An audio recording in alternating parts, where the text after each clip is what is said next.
I don't know him on sight. Wow. I don't know. I didn't know that's crazy. I thought Kevin Spacey. No, didn't know that.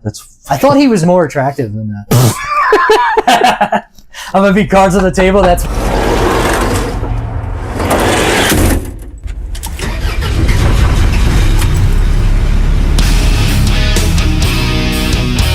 Indianapolis,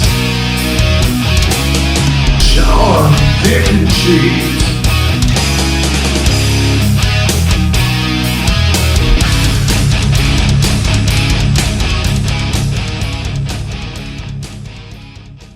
Welcome, Stamp Tramps, to a very special episode of Attempted Delivery. As you can see, we are not in our studio. We are in lovely New York City. Mm-hmm. Beautiful. On a little road trip. We could have had a better skyline. Yeah. But hey, it's all good. Hotel's pretty decent. The tub did fill. We would take a shower and the tub would fill up and we'd have to wait 20 minutes for it to drain. Yeah. But what do you want for $1 billion a night in addition to fees? Yeah. And then you get here and they're like, there's a facility fee too. Here, just give us another $20, for no reason whatsoever. We're in here. You should stop talking too much shit. Yeah, fuck. We'll be gone by the time this comes out. Yeah, they can hear us now. They're coming and murder us. They gave us an extra chair. That was very sweet of them. Very true. Very true. Yeah, we called down to the front desk. We're like, hey, can we get another chair? And they're like, yeah, we can. And then just gave us another chair. No questions asked. Yep. I was thinking in my head of reasonable excuses why we would need another chair, not to record a podcast after we move the bed out of the way. I'll explain to them that if they can explain to me what the facility fee is. As far as I'm concerned, the chair is part of the facility. That was $20. Yeah, fair enough. So this is day 2. We just came down for Tuesday, Wednesday, Thursday. Mm-hmm. We came down yesterday, Tuesday. We left York Tuesday morning.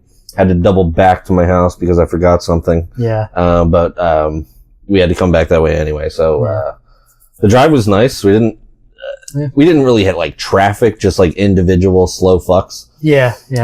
A little bit of that. Right. Lancaster, Jersey, and then in New York. Yeah. So we made a pit stop first at Jay and Silent Bob's Secret Stash. Mm-hmm. I'm sure most people listening probably know Kevin Smith movies like Clerks, Mallrats. Yeah. All the Jay and Silent Bob stuff. So he has a comic book shop. So we just went to check it out because it wasn't really super far out of the way. Yeah. So that was fun. Yeah, it was pretty sick. I was hoping I could get something there, but we were talking about I didn't I just nothing I really wanted. Mm-hmm. And wanted to spend the money on or whatever, but there was a script of Jay and Silent Bob Strike Back, which I almost got. But it's what am I doing with a script? Am I just gonna sit it on a table and am I even gonna read it? Right. It's more a thing just have on display to say, hey, I have this. Yeah, and it's I don't need. It's not worth it. But it is definitely cool to check out if you're a Kevin Smith fan. Yeah. He signed everything in the store. Yeah, it's just a comic book shop that's focused on Kevin Smith stuff. For sure. And then half of the stuff is signed by him. Right. It was pretty awesome. They had a lot of stuff from Tusk. They had the big walrus and shit. And I've never even seen that. And I got a t-shirt. It was the very last one, so they're totally sold out of a Tusk t-shirt, which is pretty sweet. Wild movie. Yeah. Justin Long is super funny, and he's kind of the main dude. Yeah. And then Michael Parks is the bad guy. And he's super awesome. Tarantino and Kevin Smith kind of turned me on to him. Yeah. I knew nothing about him, but his roles in those movies are so good. Yeah. Red State. Did you see Red State? I don't think, no. No, okay. I haven't. Okay. Kill Bill, he was the sheriff. Okay. And he was also Kill Bill, at the end of Kill Bill 2, right before she actually goes to Bill. Yeah. She goes to the Spanish dude who kind of has a weird brothel kind of going on. And he just kind of talks hypnotically to her. And she's just where's Bill? But he just I don't know. Yeah. He's such a good character actor. But anyway, so it was pretty fun. Yeah. Seeing that, it looked way different than the old TV show, the Secret Stash. Yeah. They had the TV show. But that was cool. It was something to check off, something I've always wanted to go do. Yeah. And then what the hell did we do after that? I guess we went to Joe DeRosa's sandwich shop. Yes. Yeah. Which was pretty good. Yeah. Yeah, it was good. That was a really cool spot. The spot was dope as fuck. I'm glad we went there. Yeah, for sure. So that was our first stop. So like, we were planning on just coming to the hotel and just parking. Yeah. So we just got in and we didn't eat. So like, let's get in, eat. We couldn't check in till 3 or 4 anyway. We got in a like parking 2-ish. Got a parking ticket. First thing we did in New York City was get a parking ticket. Yeah. I did read a sign that said 2-hour parking, but I also missed the part that said 2-hour metered parking. And meter was like kind of half a block up. And so I just like didn't even see it. Yeah, I was like, stupid. Let's take a risk. And I lost that gamble. But the spot was cool. It's just like you go down and it's like dark. There's all kinds of like movie posters on the wall. Ton of memorabilia. There's they're rocking hip hop music. Yeah. They had Breaking Bad on the TV. Yeah. Because he was in that. And then Big Mouth and just random stuff. Yeah. But super cool. The sandwich is good. The bread was a little dense. Yeah. A little chewy, but it tasted really good. But it's kind of that bread you just kind of have to like keep working on. Yeah, it's not my favorite type of bread, but it's like a lot of people like that. Same thing with like whenever a while back when I went to Philly, I didn't like really like the bread in their cheesesteaks, but like it's like that like hard seeded roll. Yeah, it's shit like that. A lot of people like it, so it's like. Don't get me wrong, it was really good. Oh yeah, like I ate it didn't stop me from eating it. No, yeah. Eating it all. And his pork belly bites were fucking delicious. For sure. So then what did we do? Yeah, we got free. The bartender gave us free tickets to the stand. Hell yeah. New York. If we're gonna get in trouble for doing that. I'm not gonna say her name, so true. I'm not diming on her. No, I think she's supposed to do that. Right. We obviously. So we went there and I ordered Bodega Cat, just being a comedy nerd. That's Sam Morril and Mark. Yeah, and she was like, "Oh, so you're a fan of Mark Norman?" Yeah, I'm sure you get a lot of comedy nerds coming in here and ordering Bodega Cat. And she was like, "Yes." So I was like, "Well, I am one of those nerds, so whatever." Which I was very surprised. A lot of like celebrity booze like that. Are they just trading on their name? Is it actually good? Mm-hmm. That would be an everyday for me. Like it's really good. I hate whiskey and I didn't mind. I took a sip of your gin and ginger ale, your whiskey and ginger ale, and I was like, no, that's pretty good. It's smooth. It's better. I think it's better than Johnny Walker Green Label. So. Yeah, I mean, I like it all. I don't discriminate based on color, but it was good. It was much better than I thought it was going to be. Like I would absolutely I've been ordering it everywhere that has it since we've been here. So yeah, that was pretty sweet. And then what else? Oh, like you were saying, she gave us tickets to the stand, which we're about to go to after this. Yeah. Which we were kind of considering anyway. It was kind of on the list. Mm-hmm. We tried to come up with a list of like things to do, like what shows, what spots we want to hit. Yeah. And that was a potential one. So it was like, yeah, absolutely. Yeah, we already had tickets because I there was like certain thing. I'm like, all right, well, I don't want to not get tickets to the Comedy Cellar for sure. So we got tickets to the late show, mostly because Attell was closing. Because it was like, all right, I mean, we should just come. I've seen Attell I guess twice or maybe just once. I'm wrong, just once. But I was like, yeah, we saw him at Magooby's. Yeah, this is the second time I've seen him. Yeah, so. Yeah, same here. Yeah, and it was like, all right, I mean, let's just fucking right. Let's cut the shit. Yeah, it's a Tuesday, so like it's not like every single comic is open, but like if Attell's playing, you're gonna go see Attell. Yeah, which was like 11:30, which was crazy late, but it was awesome. So so we hit Joey Rose's, and then we came here, got checked in. Driving in New York is fucking crazy. Yeah, it is. I understand why a lot of people just want to take the train in or take the bus in. Yeah, I didn't say anything to you. I will say you could do better with you have to drive like an asshole. For somebody from Baltimore, you don't drive like an asshole. I do when I know where I'm going and I know the streets. I will cut you the fuck off. I will drive like an asshole if I know the place, but there's so many weird turns. There's a bike lane. Yeah, that people shit don't is give a crazy. fuck about the bike lane, and people don't really give a fuck about red lights. So a light will turn red. You have to give a few seconds for like at least 3 or 4 cars and 2 bikes to go through. Yeah. Before you just go. You can't just like have your light turn green and go. You have to give it a second. Yeah. And there's also like weird angles and like, roads just randomly go to 3 lanes to 2 lanes to 3 lanes. Like, you don't know what the fuck lane you're in or you're supposed to go to. There's other people that don't know what they're doing, so they merge, and it's like, hey, you fucking made me look like an idiot. Like, and then there's the pressure of the people who do know where they're going. They're like honking at you. Yeah. What the fuck am I supposed to do here? I have 6 options in front of me, and I've never been here before. Yeah, I'm not the only immigrant in New York City. Like, stop it.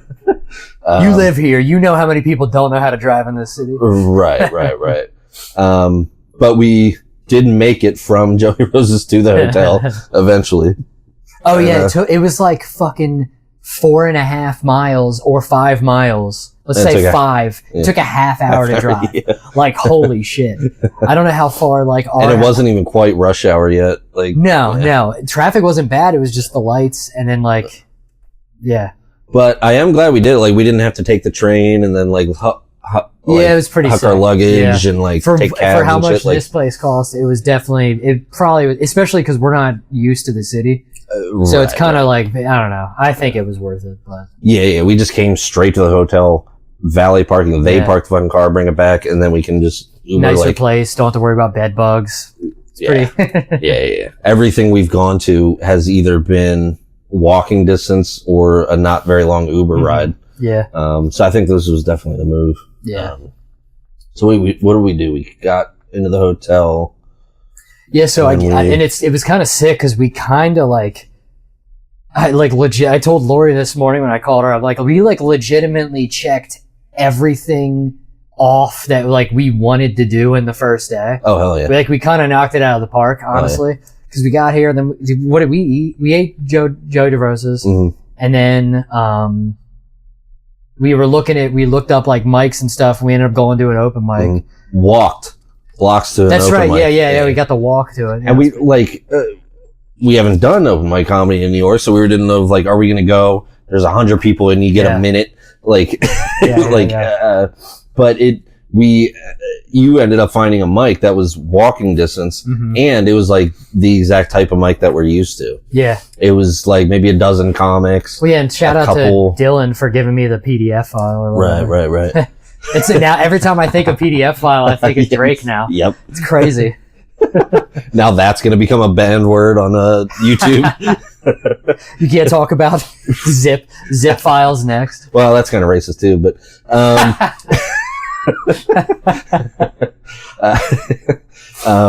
but yeah, shout out Dylan. I was supposed to JPEGing. I don't know. You can't go there. Can't really go either. You can't talk about any files anymore. What the fuck? Oh, that's so funny. Yeah, I know you're not a compressed file. No, I'm kidding. Now I feel bad. But yeah, I was supposed to hit him up. I kind of forgot to hit Dylan up to see if he was still here. He was here like a couple days ago. Right on. But sorry.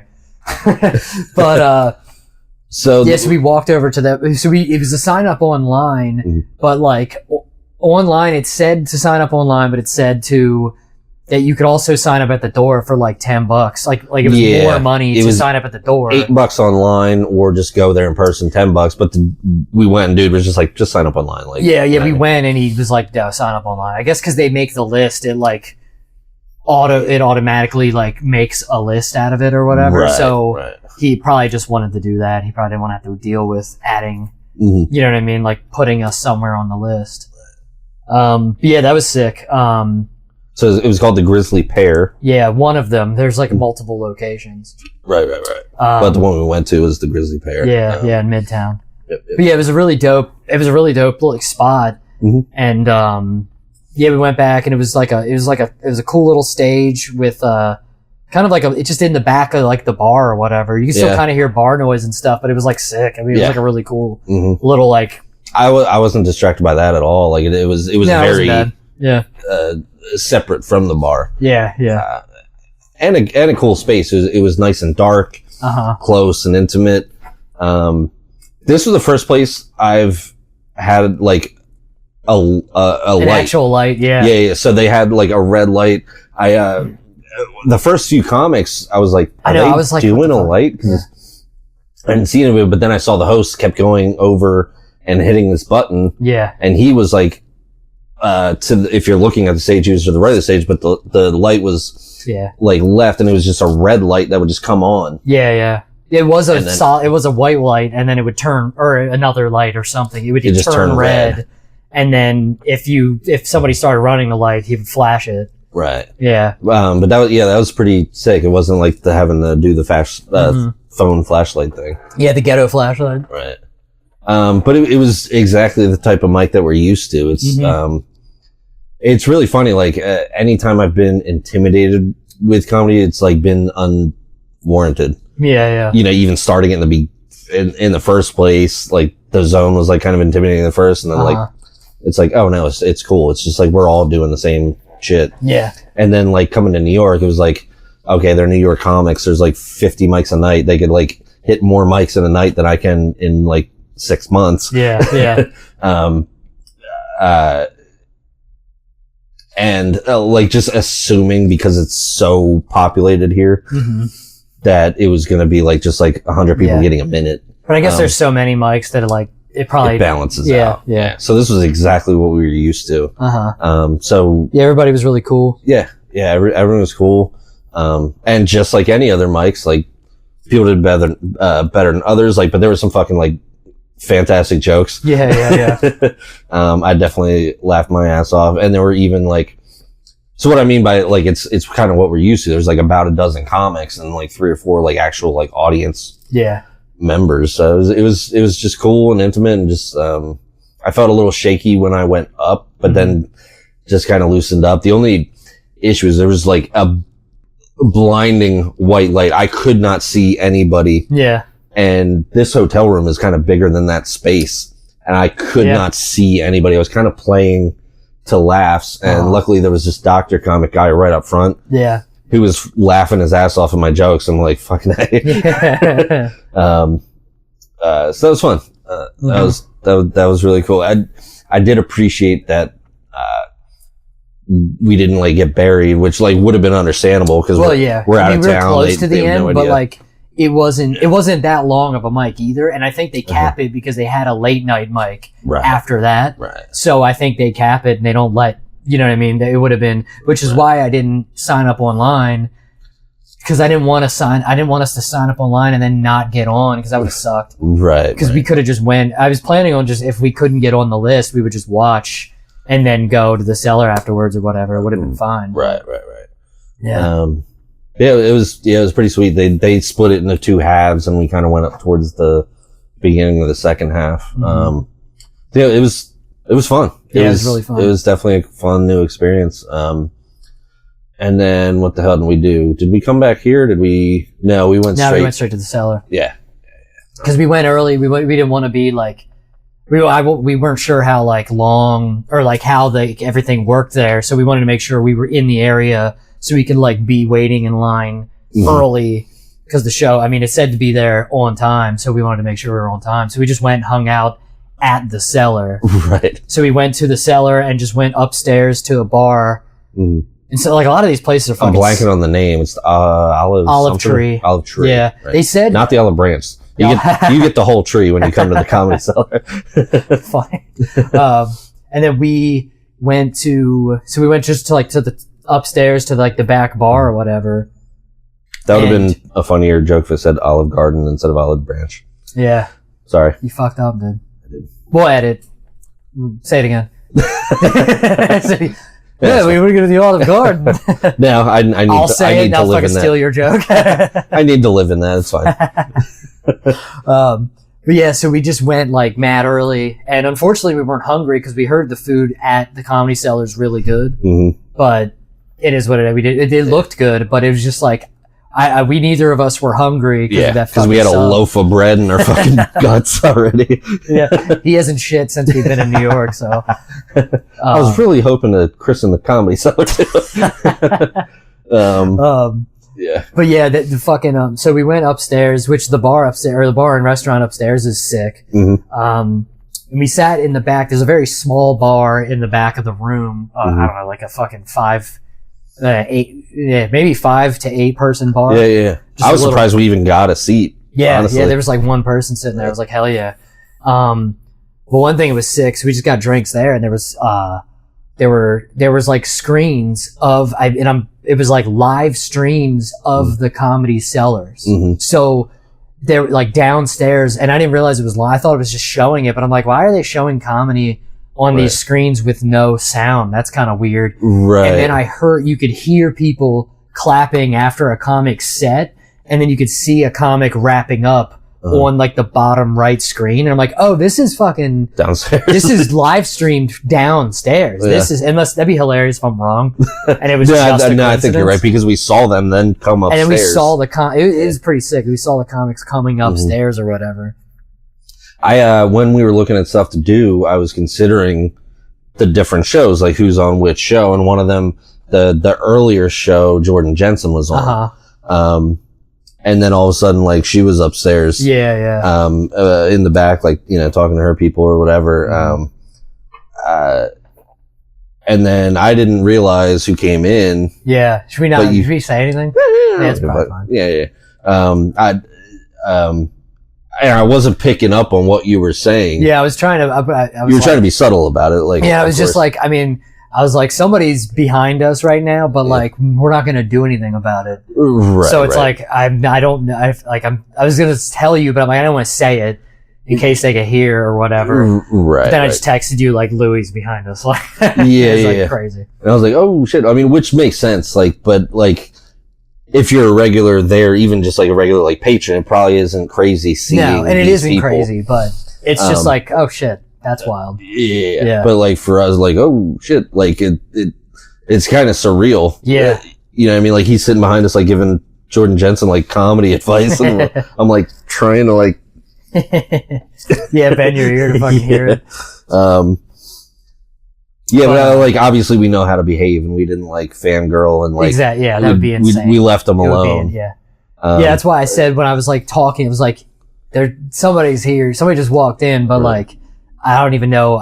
There's no point in me even telling you, but I feel like a dick not. But I'm like, we're not gonna. Because if I had stood up and turned around, I probably would have been. I was like, don't look. Not prepared. Yeah. I think I said that. I was like, don't look back there. I was gonna be like, I'll watch. Yeah. But I know how to behave, so yeah. But then we went downstairs, and it was really cool. It felt like an old like dive I would have played in Baltimore. You just go down these like real quick. It was they had all the other spots, the other Comedy Cellar spots on live stream too. Right, like Vegas they had Vegas. They have like a Vegas live stream. I'm assuming it's a live stream, and then they had one for like the Fat Black Pussycat, which is another spot in New York. That's also a Comedy Cellar. And then they had the Village Underground. Is that Comedy Cellar? I think so. Yeah, there was a fourth one, so I wonder where that one is. They're all the similar sign, like the stained glass Comedy Cellar sign on there. So yeah, but that was just like that's really cool that they fucking had that. Yeah, but so we went downstairs. Yeah, it was like a tight, small little hallway where it feels like you're going down into like a murder dungeon or something like that. It is a murder dungeon. Yeah. Kill box. But then you go in and it's like a perfect comedy club. It just felt so good. It's wide and shallow. It's not like super deep. Yeah.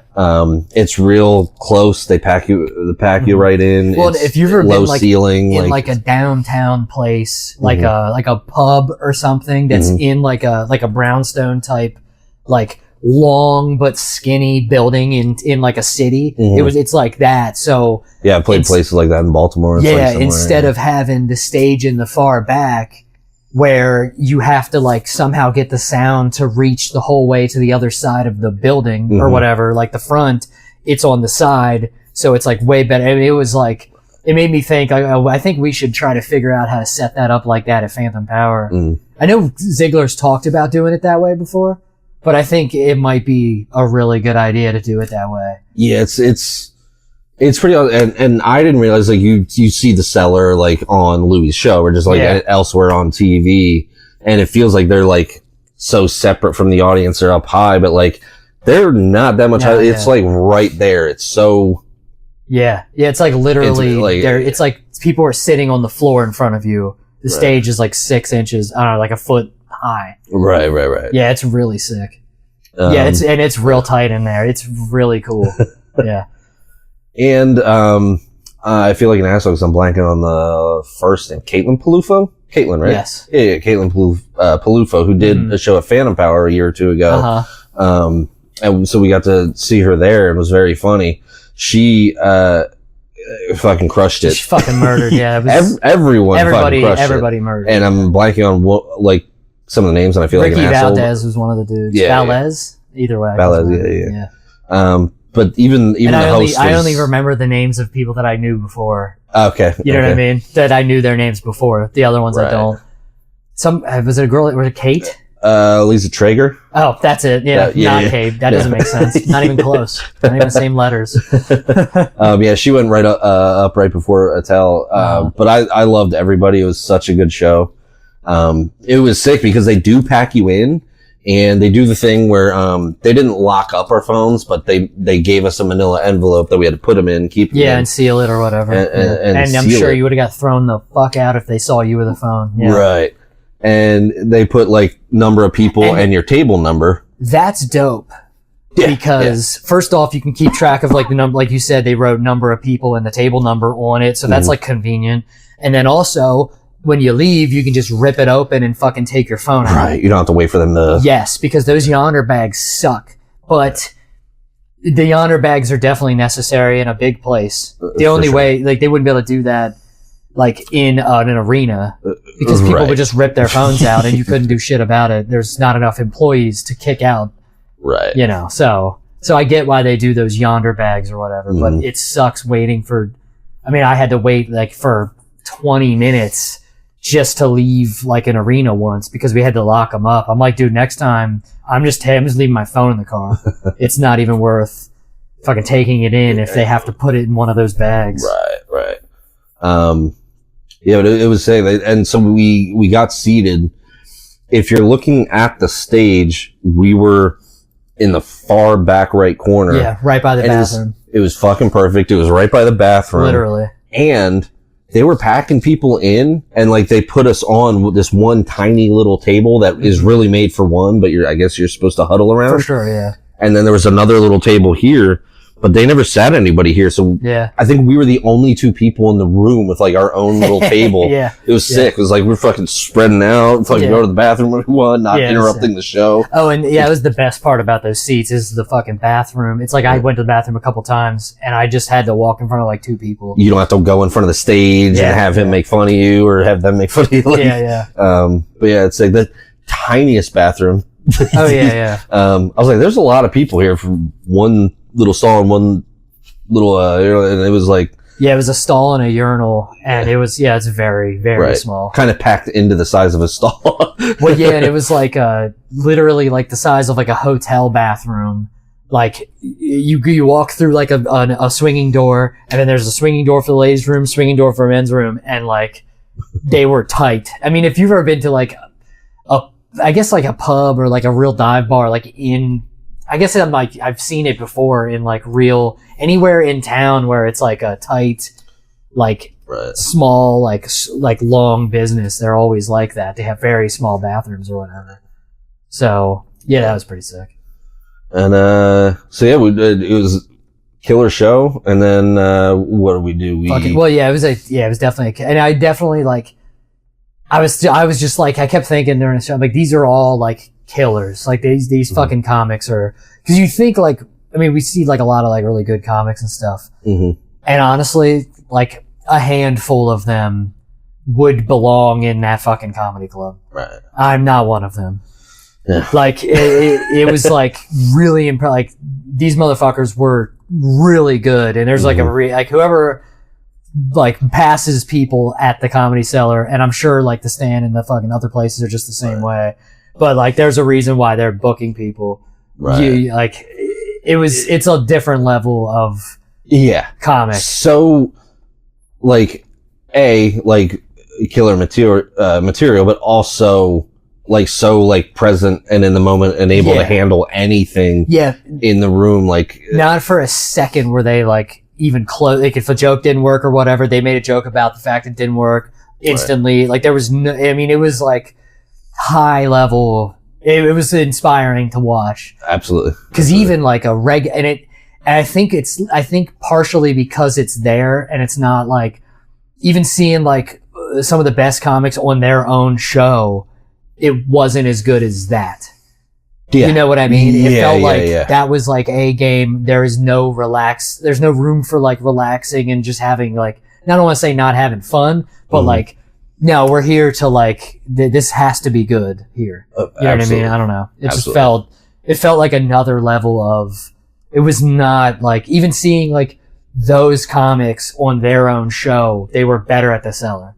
Yeah. You know what I mean? I don't know how to articulate what I'm trying to say. I mean, I would venture to say like the club is a factor too. It just like is the right place probably for it. Like not taking away anything from it's just like it's just like one of the perfect spots. For sure yeah. And it was I'm trying to think if there was anything else about the club in particular. It was just a fucking it was really sick to be I was expecting it to take longer to get in and out, but it was like they're so like a well-oiled machine that they, I mean, obviously. But yeah, we left Attell and Paloofa, and like some of the other comments like came out and hung, like we're meeting with people, but I don't know. Yeah, I don't feel comfortable like going up like and like kind of like which they are perfectly fine with. Yeah. Like when we met Attell at Magooby's, like he reached out and shook my hand, and I was just like a little bitch. Well, yeah, and I remember we talked about it, but I remember like he was like kind of taken aback when I didn't want a picture at his show.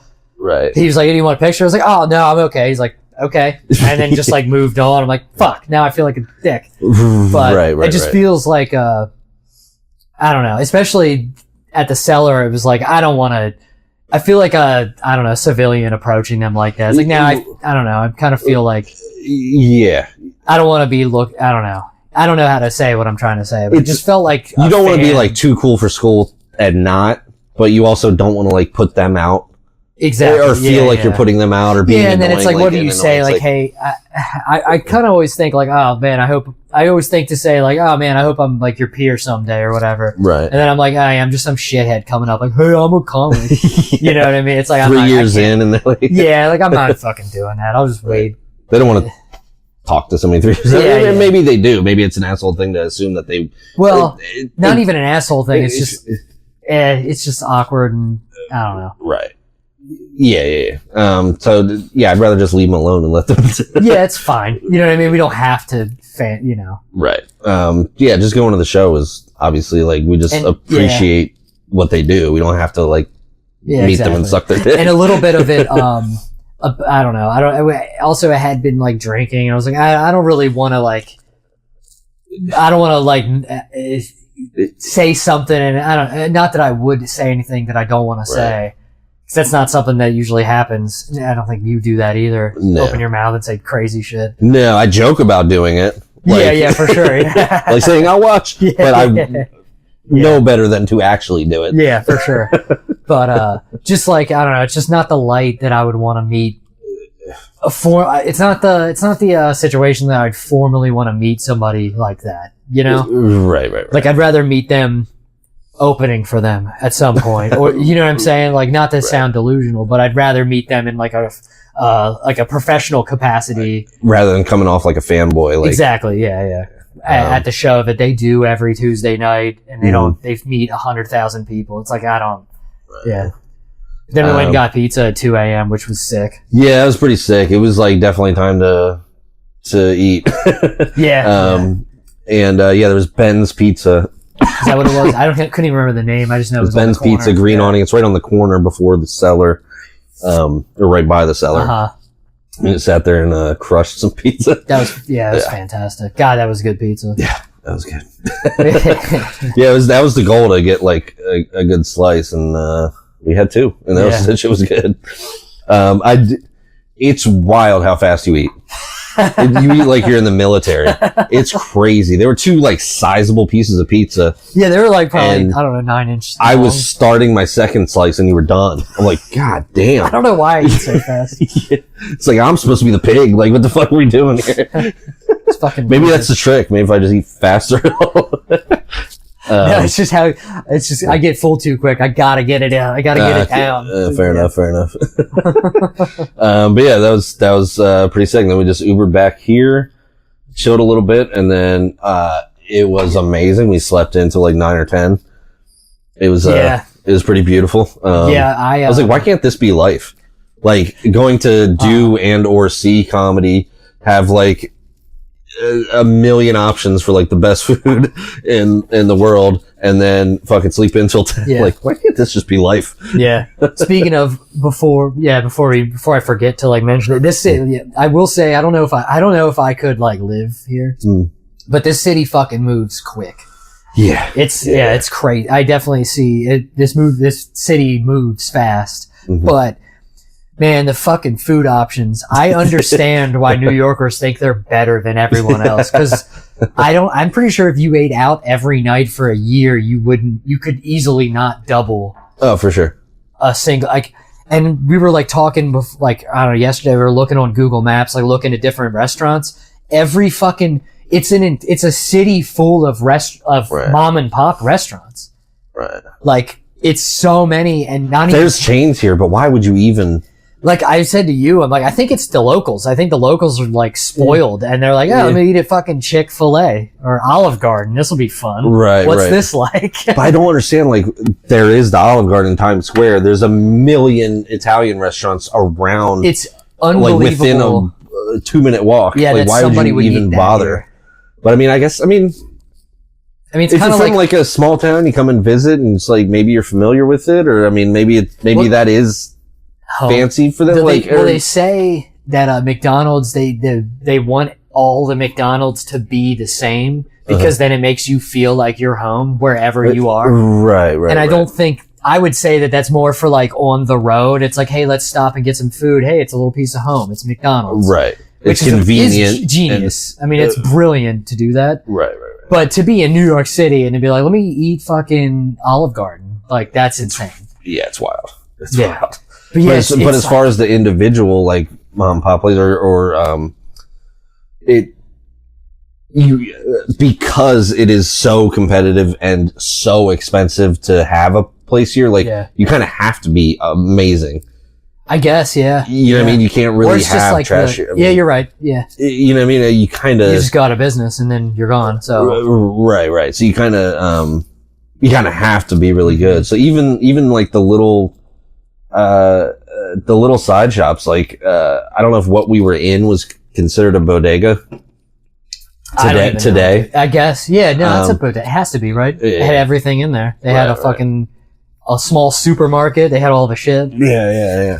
So you'll find killer food in there. That's what we did. Like, we, walked over to Times Square. We were just like, all right, let's just walk and find somewhere to eat. Like, we were being so indecisive because there's too many options. Yeah, and me and you together is the worst idea because we're both fucking apparently I thought you were more decisive than me. Apparently not.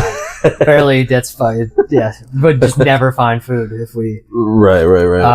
We went to like over towards Times Square or whatever, and just looking for a spot. And then we saw like a souvenir shop, and you wanted to get some stuff for BB and Kate, possibly. Yeah. I think you just got stuff for BB. Did you even get anything for Kate? One or two things. Yeah. I got a mix of stuff, and it was one of those touristy I love New York places. But yeah.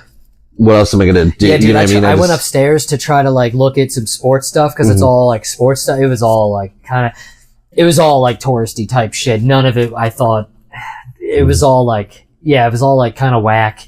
Nothing like I would say unique for like as far as like sports memorabilia goes. It was nothing like. So I thought I might get Lori some like Giants thing, like something that might be cool, and none of it really stuck out. Right. But then we went to pay, and there was this woman going off about. I guess she tried to return. You said she tried to return something. She was getting in a verbal altercation with the the cashier and was trying to return something, but she had like 3 different receipts. Yeah, she had already returned stuff the day before. Yeah, I guess she had a receipt that she had already returned some of the items she bought there. Right. But then now she wanted to return more of the items she bought there. And they were like, you already returned this. So they thought, I don't know what they thought. She was going off about like how they were being prejudiced to her. Right, which is kind of wild because the cashier was also a person of color. Yeah, just a different color, I guess. So there is a world that she could have had a case there. Sure. Because I'm sure, Sure, but like I don't know. Listen, not just white people are racist. Well, sure, but I don't foresee that being the issue with overhearing their back and forth. Yeah. No, I believe you. Because she was like, she was walking around making a scene about it, kind of. It was like, God damn. She kept saying that she lives here. And she's like, why would I? She's like, I don't want this. She's like, I don't even want this stuff. Why would I live here. Why would I? I don't even know I don't need it. It's like, well, okay. It's like, why'd you fucking buy stuff from a souvenir shop if you, I don't know. Right. It was a wild thing. Yeah, we were like kind of running out of time before the play. Right. It was like, fuck, man, come on. Can you just solve this? Yeah, so the major reason we came up was to see Glengarry Glen Ross. So when we were seeing that at 2, and it was getting like after 12, and like I just thought I would pop in, grab a couple gifts, take 5-10 minutes and be out. Yeah. But like we were waiting in line, like they were trying to ring people up and deal with her. Yeah. And the person started ringing me up and then was still arguing with her. It was like, just ring me up so I can get the fuck out of here. Yeah, please. Like, this does not involve me. So eventually we got out of there, but like, it would have cut it too close to like maybe go to like a sit down place. Yeah. So, we were worried about like not having enough time to like, so we hit up the little bodega, got whatchamacallit, chopped cheese. Yes. Yeah, and I just always heard about like a chopped cheese sandwich or whatever from New York. And like there was just like a bunch of options and the menu was hard to read, so it was we didn't know where to order from or how to like, we looked like tourists for sure. 100%. I said tourists. We looked like Ford tourists. But yeah, so we ended up getting, which was fucking fantastic. Yeah. The bread was better than like Joe DeRosa's, honestly. As far as I'm concerned, I don't think. Yeah. I get that there's a huge part of the population that like likes the tough bread like that, but this was real soft, like moist bread, which was definitely my cup of tea or whatever. But the dude was really nice too. I mean, he was like asking us where we were from. Yeah. I don't know if he could tell by the way we were acting or if you had a Times Square bag. It was probably both. It was like, okay, these people don't know how to order in a bodega. They aren't from here.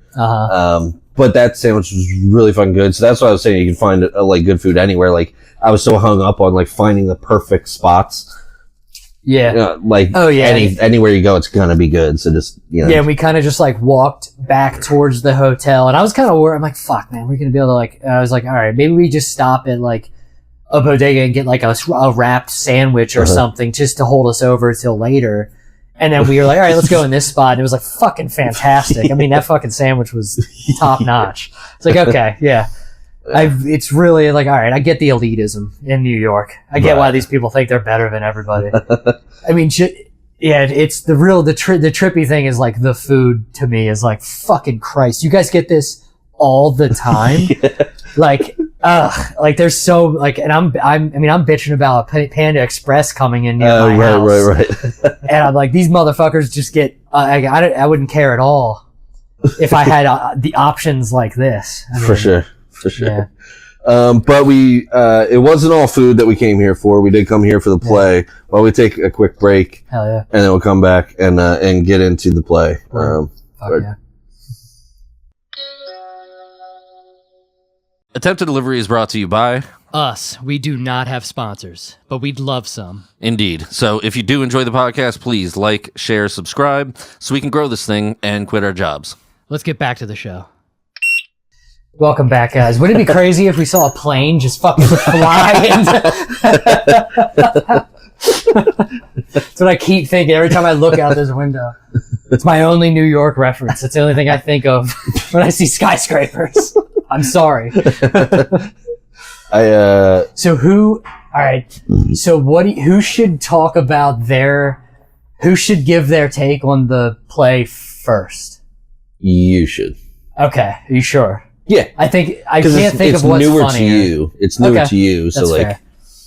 Yeah, because I think I know how this is gonna go, and I'm trying to think of. All right, you're right. It's probably funnier that way. So, I've never seen a play. So I've never seen any play besides like middle school or whatever the fuck. Yeah. And so I thought I just watched this movie Glengarry Glen Ross on Sunday or Monday. So Right. literally 2 days ago was the first time I saw the movie. I watched the movie, and just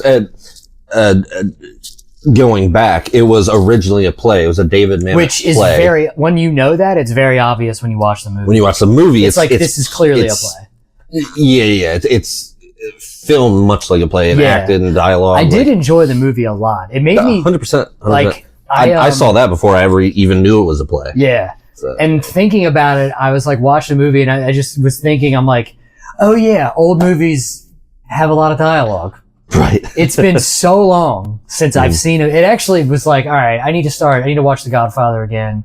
I need to watch like The Irishman. I heard that's boring as shit. I heard 50% of people liked it. And I'm like, I actually think good. It's a little slow. It's a little if you're in the mood, I think if I'm in the mood for it, I got to check that out. Yeah. I do enjoy, I actually really enjoyed the movie. The fucking banter is fantastic. 100%. In the movie. I really did like the movie. I was like working out while I was watching the movie. Cause I was like, I need to work out today. And I had other stuff to do. And I'm like, I'll just lift weights. That's perfect. I can lift weights while I'm watching the movie. It's not even like I'll take my mind off the lifting weights cause I'm a bitch. And then I can enjoy the movie too. And it's not like I'm distracted or whatever. So I just saw the movie, so the movie's fresh in my head. Never seen a play. I loved it. So I liked it so much that a couple times I had to stop myself from thinking about seeing more plays. Okay. Like I enjoyed the play so much that I was like, a couple times I started thinking like, are there plays in York? Like, can I go? Is there a theater in York? Like, I was literally like, I'm fucking enjoying myself so much that I'm not paying attention to There's one right by 83. There's, the Dutch Apple Dinner Theater. Yeah. Okay. Yeah. There's like the Belmont Theater. I guess they do plays. I don't even know. Yeah. I love that. That's I used to live over there. So that's, I thought the fucking, I thought everybody, this is so, I can't wait to hear your take. I thought everybody did a fucking phenomenal job. Agreed, for sure. Like literally, Bob, I don't know who, and I don't want to like compare people, but sure. I don't know, man. Bob did fucking phenomenal. He was so good. He was so funny. He was like the lead. He was Shelley, who was played by Jack Lemmon in the movie. Okay, yeah. If anyone's familiar with the movie. Yeah. Bill Burr did fucking great. Yeah. Which, in hindsight, of course, he was that character. Yeah. It wasn't a stretch by any means, but he still fucking nailed it. Yeah. He nailed it so well. He fucking nailed it. Yeah. It's a lot of dialogue to remember. I mean, like, obviously he remembers an hour at a time, like when he's doing comedy. Yeah. So it's not like that. And they've been doing the show for a few months. I will say, when you write the material, it's probably easier to remember. For like when it's your jokes. Like we thought the thoughts. So it's like, I feel like it's harder to remember us. But he nailed it all with the proper emotion and feeling and humor, but not like, it never took you out of it. Like it was, he nailed it. 100%. Yes. The other guy, the guy that played, the guy that was so crazy, the distracting guy, Kieran Culkin? No, not him. The other guy. Michael McKean? Is that him? Okay. The kind of old, like, aloof kind of guy? Yeah. Thank you, because I'm inarticulate, so I didn't know what to even say. But that is, that's exactly it. He did great. The side characters, Williamson was fantastic. fucking changed everybody to a black character. Now he did like literally great. They didn't change Kevin Spacey to him, so maybe that's fair. That's Kevin fair. Spacey in the movie. Yeah, in the movie that was Kevin Spacey. Didn't know who Kevin Spacey was. I don't know him on sight. Wow. I don't know. I didn't know that's crazy. I thought Kevin Spacey. No, didn't know that. I thought he was more attractive than that. I'm gonna be cards on the table. That's why I'm confused. I'm aloof because I thought Kevin Spacey was handsomer than. I mean, I don't think he looked bad in that movie. No, I didn't think he did either. But he didn't look. I don't know. I just thought I always picture him as like a Keith Sutherland looking dude. No, I don't know if it's the KS is what's in my head. Maybe. But I always thought he was like kind of like a handsome, like action star looking person. No idea who Kevin Spacey is, apparently. Yeah. So I'm assuming you never saw like American Beauty or you said Seven, right? Yeah, is he in that? Did you just ask? Brad Pitt's in it. I know Brad Pitt is. I only see the attractive men. I don't know what you want from me. Well, you know, obviously it's not Morgan Freeman, but you know how in Seven. The entire point of the movie is they're chasing this like murderer guy, and then in the end, is Kevin Spacey the murderer? That's Kevin Spacey. It's awesome. It's awesome. Yeah, that's pretty good. That's funny. It's so funny that I don't. It's like completely. Just a heads up when you do watch The Godfather, that's Marlon Brando. Because I won't see him because he's ugly. So you're saying Marlon Brando's ugly? I only see Pacino. And I will say, I saved him for last because I think he did fucking fantastic. I want to say the only negative, there's two negatives to the play. Alrighty. One, and this isn't even a negative, but Kieran is his name. Kieran Culkin. Yep. The only problem was Pacino is so fucking good that it did distract me that it wasn't Pacino. I thought he was nailing it. No, he nailed it. I don't know how to like, he did so, I don't think he could have done any better, but Al Pacino is so fucking good. He's so Al Pacino that it was and I think I'm surprised you know who he is, honestly. It's Al Pacino. Al Pacino's he's not even that hot. Al Pacino is so fucking him that I feel like he's one of those dudes that when he plays a character, it's like if they remade Scarface, I would be like, get the fuck out of here. What do you mean? You can't, unless he's gonna play older Scarface. Right. You can't remake Scarface and have somebody else play. Like, it's just, and then his character in Glengarry is so him. Is he one of those that is like, oh, he can only do him? I mean, he definitely has. It's always him in the role. Yeah, for sure. yeah. Yeah. It's not like Leonardo DiCaprio who fucking really has like range. It's I feel like Al Pacino is Al Pacino in the movie, right? But like that was and I think it's only because I just watched the movie. I think it's like it was so fresh that I kept seeing Al Pacino. And it just wasn't Al Pacino. But Kieran did like a phenomenal job. 100%. Like it was so fucking good. And so funny and like sharp and like yeah. But the only negative, should we say that, it's been out for a while. Okay, so maybe we'll say spoiler alert. Spoiler alert. And we can even do the time. Yeah. When we do the editing and the action, but let's do a spoiler alert. Because I think we're on the same page. There was no Alec Baldwin scene. Yeah, that's my only complaint. No Alec Baldwin scene. The most legendary scene in the movie was not in the play. They even had shit like at the bar, like one of the drinks was like blah, blah, blah for closers. Like some of the merch for closers, like that line was not in the movie. That's the most quotable line is coffee is for closers. Yeah. In that entire movie. It's a really surprising choice. It's the motivation for all of the characters. Yes. That is the pressure that they are all under. He brings that intense at the beginning pressure. Of the movie. Yeah, that's the entire thing. They keep referencing the sales contest. Yeah. That he that is imagine Romeo and Juliet and like the Montagues and Capulets like they get along fine. Yeah. It's a beautiful reference. I get that reference. Believe it or not, I actually get that reference. Yeah. But it's like, yeah, they just get along. Men in fucking Jurassic Park and they don't explain how they made the dinosaurs. Or they just don't explain the feud, the family feud. Right. Jurassic Park, they don't explain how the dinosaurs got there. They're just like, there's an island and there's some dinosaurs there. Yeah. Like, why would you not have that scene? It's so weird. And so the play starts kind of like the movie in the restaurant, and there's 3 scenes from like that are spot on to the movie in the restaurant, and then they change sets, and then the rest of the play is in the office. Yes. So I understand that like they were complex sets, they were large sets that kind of encompass the entire stage. So I get that like it would have been tough to go from the office to the restaurant to the like back and forth.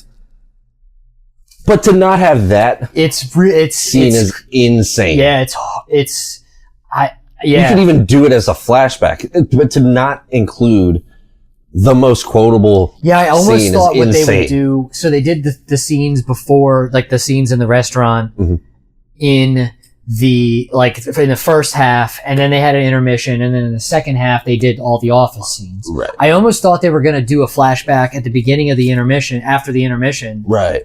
And do the Alec Baldwin scene, and then go dark, and then fuck stuff up. Right. For the robbery. Right.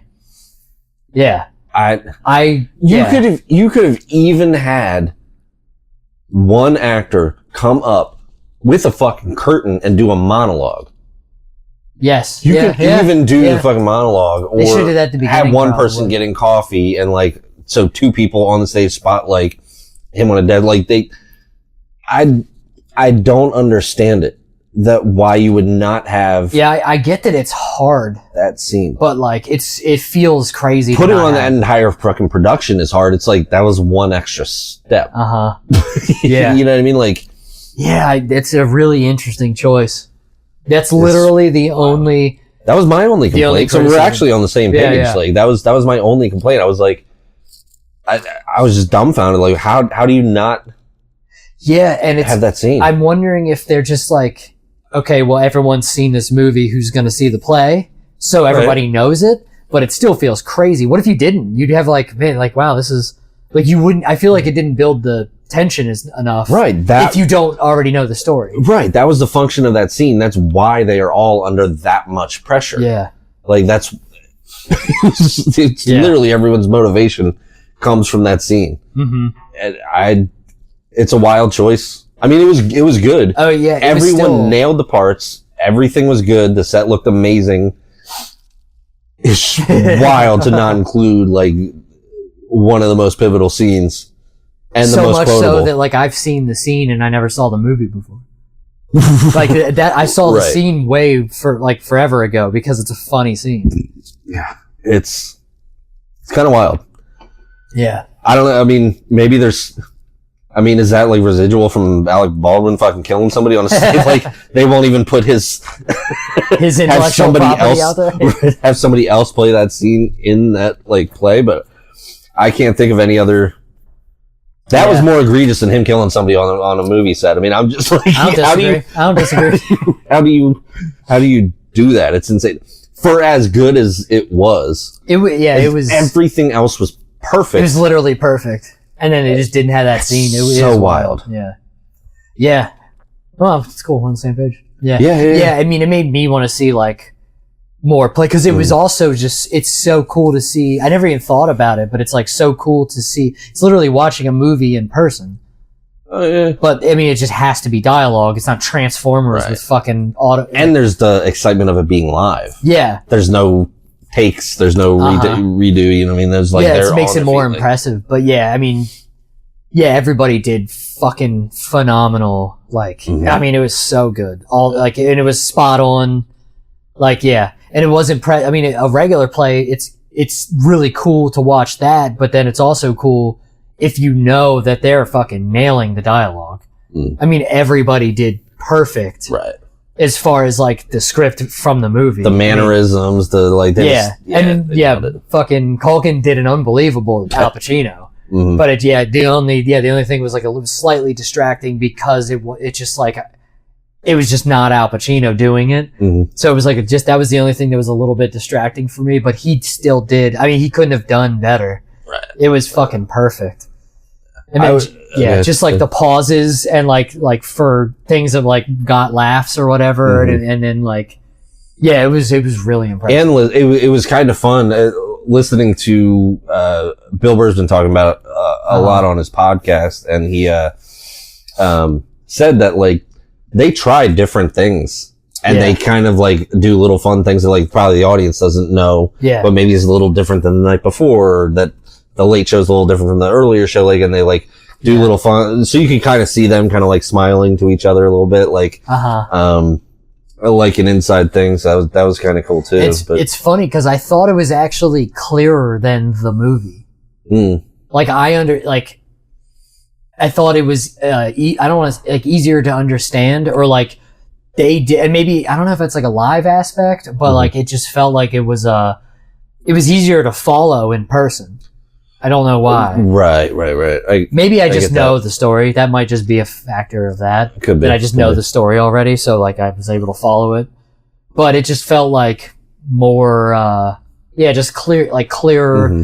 And then some of. Well, I mean, they ditched that whole scene, so they probably added a little bit more. Maybe to try to explain that. Yeah. You know. Yeah, and I meant just in that like the scene where Al Pacino or Kieran is like his client walks in and he's like, when he like, maybe it was just faster because movies are so quick, because they have to like cut it down. So I think maybe everything is played out in front of you. It's not like shot of Al Pacino, shot of the other guy. Exactly. You know what I mean? There's no cuts. Like so I think maybe that's why. But he was like, he like looked at the dude, was like, "You're my client."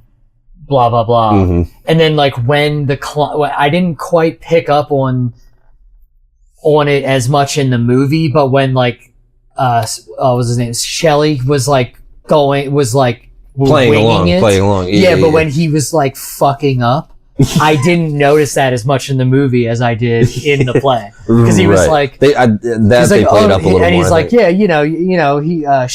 he's French, right? And he's like, no, he's like. His wife is. His wife is. He would like fuck up playing along. He would like keep trying to embellish and like add to the story, even though Al Pacino was setting him up to like make it eat. Like, it was just like small stuff like that was easier to pick up in person. Probably because of stuff like pause, like when he would like, he said like, no, he's like, he's French, right? And he was like, no, he's like, oh, his wife is like. Yeah, Kieran played that. Kieran played that very little more. Yeah. I was super happy with it. Like that was my only complaint was how do you not have that scene in there? But I'll have a recommendation for another play and movie. Yeah. To see Arsenic and Old Lace. Okay. It's really old. Movie's black and white. I think you might be able to find colorized versions of it, but I think it's black and white. Lori may have seen it in theaters, but sorry. But I loved that. My dad showed me the movie. He would kind of show me old movies, and it's hilarious. Yeah. And it's kind of like a murder, like not mystery, but like it's one of the funniest movies / plays ever, but it is a place saw it with Kate in Baltimore years ago. But I would recommend that one. I think you'd be into that. Yeah, I'm definitely interested in seeing more plays. Yeah, I'm not even against seeing like local ones in Pennsylvania or whatever, just because. I mean, also I don't have to drive to New York to see them, but right. That is wild. The very first play you saw was in Broadway. Like I'd be doing that. Yeah, my first big concert was Metallica, so that tracks. That's right on brand for me. Nice. To fucking blow it out of proportion on the first time. Just blow my load immediately. Who's the first comic, Chris D'Elia? Who was the first comic you saw? First comedian that I saw live. Huh. I'm trying to think of the first big one. Because I think I had gone to the Comedy Zone before. Okay. To see comedy before. But I'm trying to think who would be my first, like, big headlining comedian. Mm-hmm. Huh. It might have been Chris D'Elia, actually. That's actually possible that it was Chris D'Elia. I can't remember. He might have been a lot of people's first. Definitely. Oh, for sure. Yeah. I believe that. I believe that. Would it have been somebody at Magoobies before that? God damn, that's interesting. Why can't I remember that? I should be able to remember that. I honestly don't remember if it was...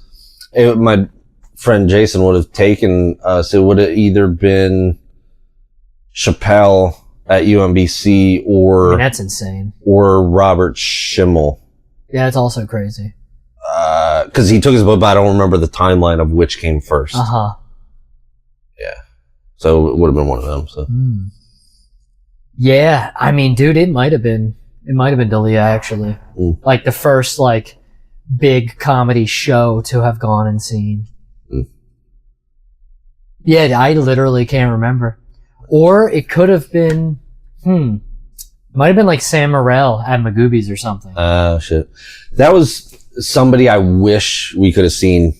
That would have been coming to New York. For sure, yeah. Well, we're going to the Stand soon, so maybe he'll pop in.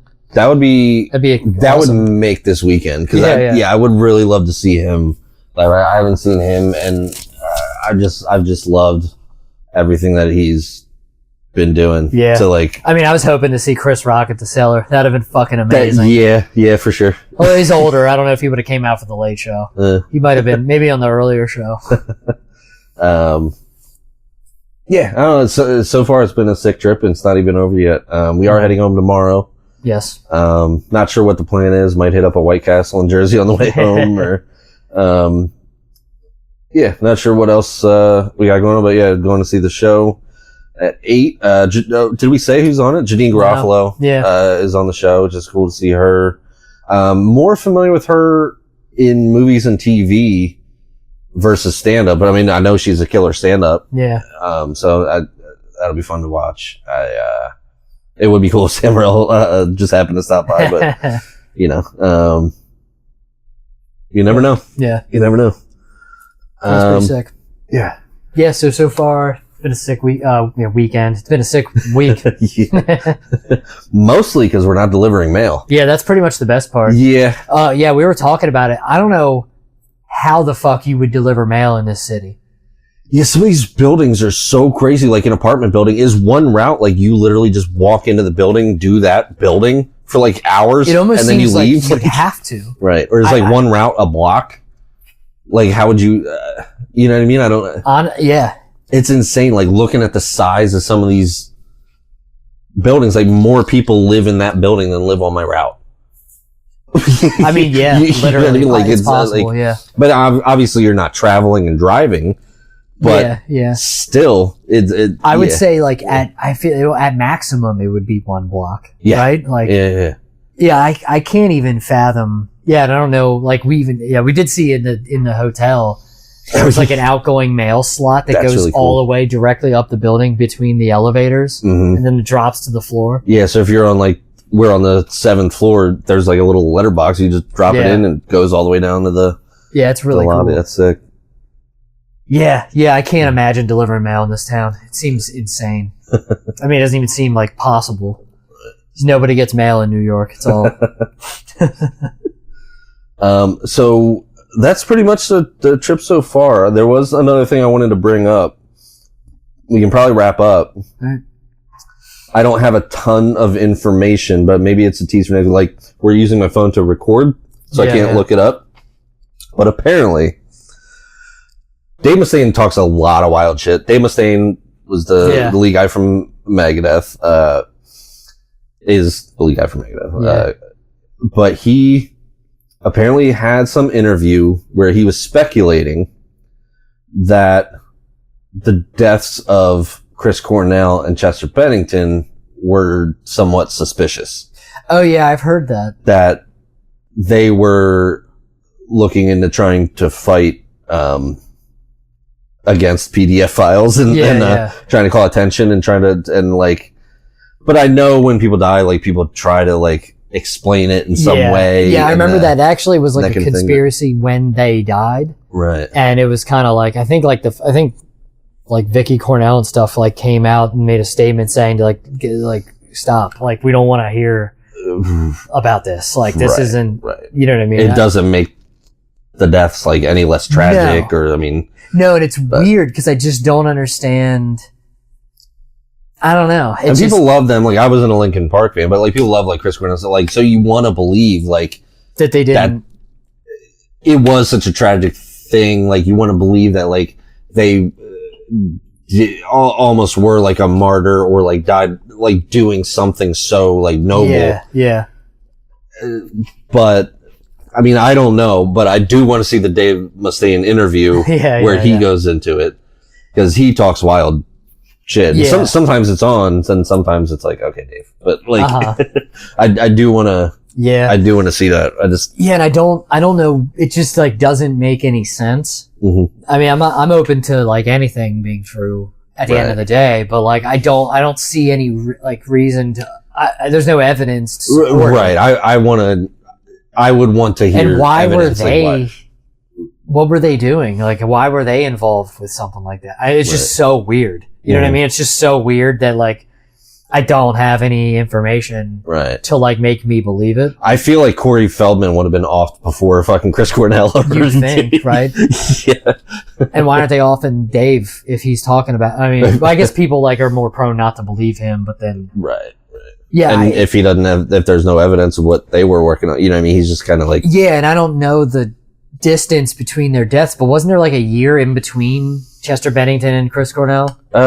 Something like that. Yeah, I thought it was like, it wasn't right, like around a year, because I think that was one of the things that it was like coming up on like the anniversary of his death. Yeah. But then, and it was just like a weird thing because I know when Chris Cornell when it happened, like I'm not necessarily not for somebody like everybody has the right to like check out if they want to, right? But like it sucks that like I don't know if it was that type of choice or if it was a side effect from his medicine, because apparently I know like the last thing, like like his last phone call to his wife, he was talking about, he was like slurring a little bit, and she was like, "Hey, what's going on?" And he's like, "Oh, I took like too much, like maybe he like took too much of his medicine." And I think it was like antidepressant, and I think one of the fucking side effects to taking too much is more depression, which is crazy. Yeah.